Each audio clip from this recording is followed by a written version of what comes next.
चलिए आज आप लोग का है CS21।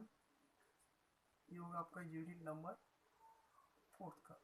ठीक है, न्यूक्लियर केमिस्ट्री जो भी पढ़ रहे हैं हम लोग उसके बेसिक का। तो आज इसमें आपका लास्ट टॉपिक होती है application of the semi empirical application application of semi empirical mass equation semi empirical empirical mass equation. ठीक है, इसका एप्लीकेशन है आज अभी इसको देखेंगे इसका क्या क्या एप्लीकेशन मिलते हैं सेमी इंपेरिकल मास इक्वेशन। तो सबसे पहले फर्स्ट इसमें देखते हैं कि इसका एप्लीकेशन में जनरली इसका इंट्रोडक्शन होता क्या है। तो इस जो सेमी इंपेरिकल मास इक्वेशन का मेन इसका एप्लीकेशन होता है वो क्या करता है, कैलकुलेटिंग बाय ये क्या करेगा, कैलकुलेट करता है बाय द, इसमें आपका binding energy at atomic mass है ना, कैलकुलेटिंग बाय द, इसमें करता है आपका बाइंडिंग एनर्जी को कैलकुलेट करता है, बाइंडिंग एनर्जी। और एक तरह से में होती है इसमें, दूसरा होता है इसमें एटॉमिक मास को। ये वेरी इंपॉर्टेंट होती है क्योंकि यहाँ पे क्या करते हैं जब हम सेमी इंफेरिकल के अकॉर्डिंग उसकी किसी भी एटम के उसके न्यूक्लियस का या न्यूक्लियॉन्स के प्रोटॉन न्यूट्रॉन्स के उसके एनर्जी को कैलकुलेट करते हैं, देन उसका एटॉमिक मास को क्या करते हैं, किया जाता है उसको कैलकुलेशन इसी इसी सेमी इंफेरिकल क्या करते हैं उसको कैलकुलेशन करते हैं ना। दूसरा चीज में बोलते हैं कि सेमी इंपेरिकल इक्वेशन जो होती है इनका जो यूज होती है ना, यूज है ना, तो एक तरह का उसका nuclear radii, nuclear stable part, nuclear stable part, और देन उसमें आइसोबोरिक सीरीज के रूप में उसका बीटा डिक्ले का भी क्या करते हैं इसको यूज करते हैं, है ना। नंबर टू जो बोलते हैं कि नंबर टू पार्ट ये होती है कि जो सेमी इंपेरिकल होती है ना, द सेमी इंपेरिकल है ना, इसके थ्रू क्या करते हैं, the semi empirical empirical is based used है ना, based used in a nuclei radius है ना, used in the nuclei radius, nuclei radius and nuclear. दूसरी जो होती है ना, इसके इसके इसके यूज करके दूसरा जो होता है आपका nuclear stable, nuclear stable and इसका न्यूक्लियर स्टेबल के साथ साथ आइसोबोरिक सीरीज, आइसोबोरिक, इसको जो बोलते हैं आइसोबोरिक सीरीज के रूप में इसको क्या कहते हैं, isobaric series of the beta decay nuclide है ना, of the beta beta decay nuclide. ठीक, इसमें क्या करते हैं सबसे हम तो एक तो उसको कैलकुलेटिंग के रूप में देखे, तो कैलकुलेटिंग के रूप में हम उसका एनर्जी को देखते हैं उस एटम पे न्यूक्लियस का, और दूसरा देखते थे उसका एटॉमिक मास के रूप में। ठीक, अब होती है कि माना कि इसमें हम लोग इसका उस एटम की एक तो उसका मास और उसका एनर्जी को हम लोग कैलकुलेशन के द्वारा सेमी इंपेरिकल के एप्लीकेशन तो उसको निकाल लेते हैं। और दूसरा ये बोलता है कि जब हम सेमी इंपेरिकल को उसका मेन यूज करके क्या करते हैं कि उसके न्यूक्लियस का दिस पार्ट, सपोज ये एक आपका एक न्यूक्लियस है, तो उस न्यूक्लियस के उसके रेडियाई को कैलकुलेशन करना, these are the nucleus. Okay, these are the क्या होता है आपका न्यूक्लियस है। तो इसमें क्या करते हैं, इसके सेमी इंपेरिकल के थ्रू हम लोग उसकी इस सेमी इंपेरिकल का यूज करके एक उसके रेडियस को क्या करते हैं, उसको इसका रेडियस को क्या निकाला जाता है, देखा जाता है। देन इसमें उसका न्यूक्लियर स्टेबल, ये जो जितना इसमें न्यूक्लियर पॉइंट है इसका मतलब हो गया न्यूट्रॉन और प्रोटॉन की उसका कितना स्टेबल पार्ट होता है, जैसे सब like the nuclear shell model. Nuclear shell model के थ्रू हम लोग उसमें मैजिक नंबर देखते हैं, तो जितना उसमें मैजिक नंबर 2, 8, 20, 50, 82 ये जो सीरीज मिलती जाती है कितना क्या होता है उसका न्यूक्लियर उतना ही क्या कहते हैं उसमें स्टेबल पार्ट बनता है।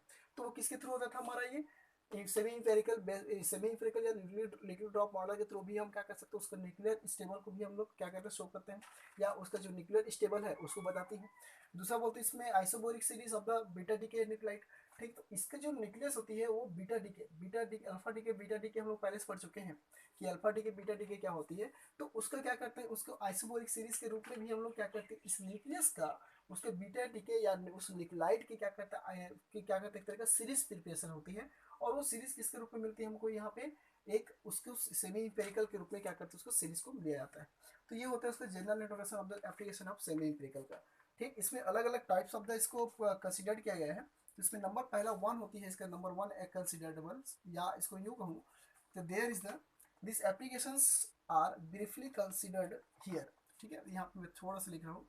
ठीक, ये होता है आपका दिस एप्लीकेशन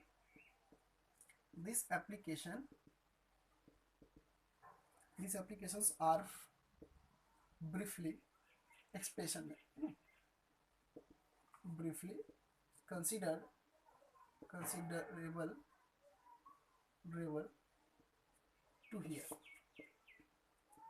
ठीक, इसमें क्या क्या इसमें कंसिडर, इसका एप्लीकेशन का हम लोग इस कंसिडर देखेंगे। पहला नंबर 1 ए पॉइंट आते हैं। पहला फर्स्ट इसमें आता है the constant of the nuclear radius. ये होता है पहला पॉइंट होता है the constant of nuclear radii. Nuclear radii पहला पॉइंट ये बोलता है कि इसका एप्लीकेशंस के थ्रू जब हम लोग देखते हैं तो उसका जो न्यूक्लियस होती है, न्यूक्लियस की जो रेडियाई होती है वो कैसा बता रहे हैं उसका, एक तरह का उसमें कांस्टेंट के रूप में होती है। तो हमको पहले से पता है कि जब हम लोग न्यूक्लियस से या न्यूक्लियर में पढ़े तो उस कंडीशन में हम लोग value proportional to the atomic mass के थ्रू, फिर उसको वैल्यू आया, वैल्यू फिर proportional to the atomic mass के थ्रू लिया, फिर उसकी रेडियस के रूप मिलती है। तो उसका जो हमको पहले से पता है कि उसकी जो वैल्यू होती है न्यूक्लियर बाइंडिंग प्रोपोर्शनल टू है ना, इसमें रेडियस का, इसका न्यूक्लियस ये होती है द रेडियस, यहाँ पे the radius of a nucleus, ये होता है आपका nucleus being proportional to a to the power b, ये होता है आपका b प्रोपोर्शनल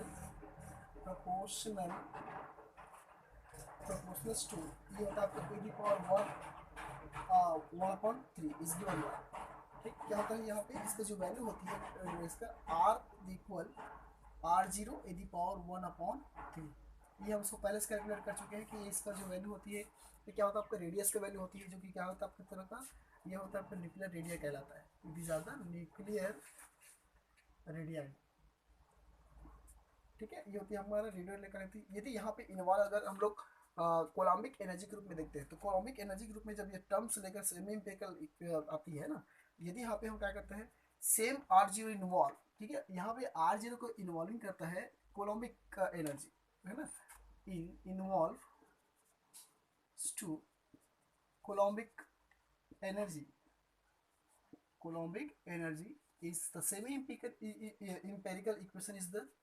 अब क्या हो जाएगा अगर हम लोग क्या करते हैं ये r0 जो होती है एक तरह का कोलम्बिक एनर्जी को क्या करता है ये इन्वॉल्व करता है, तो उस कंडीशन में हम लोग क्या देख रहे हैं सेमी इंपेरिकल इक्वेशन देख रहे हैं। तो सेमी इंपेरिकल के इक्वेशंस के रूप में हमको क्या मिलेगा कि अगर हमारा यहाँ पे इसका सेमी इंपेरिकल की इक्वेशंस मिलेगी तो उस कंडीशन में ये हो जाता है आपका BC, these are the binding energy of the Coulombic and the semi empirical equations, the BC equal minus AC, the Z is the bracket के अंदर में Z minus 1 is 1 the power a minus a the power a 1/3।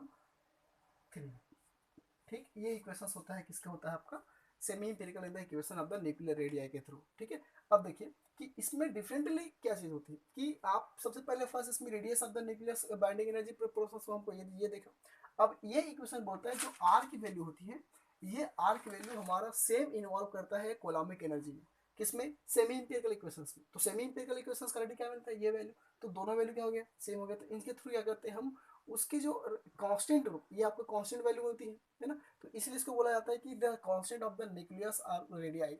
जब ये value आपको constant value हो जाती है तब दोनों हमारे क्या करते हैं सेम इसमें इन्वॉल्व कर रहा है r0 का वैल्यू, तो हम इसको बोलते हैं इसका जो वैल्यू होती है, इसलिए इसको कहा जाता है कि यहाँ पे न्यूक्लियाई की रेडियाई जो होती है कैसे होता है आपका ये कांस्टेंट मिलती है। तो पहला ये हो गया। ठीक, दूसरा मैं नेक्स्ट वीडियो में बताऊंगा।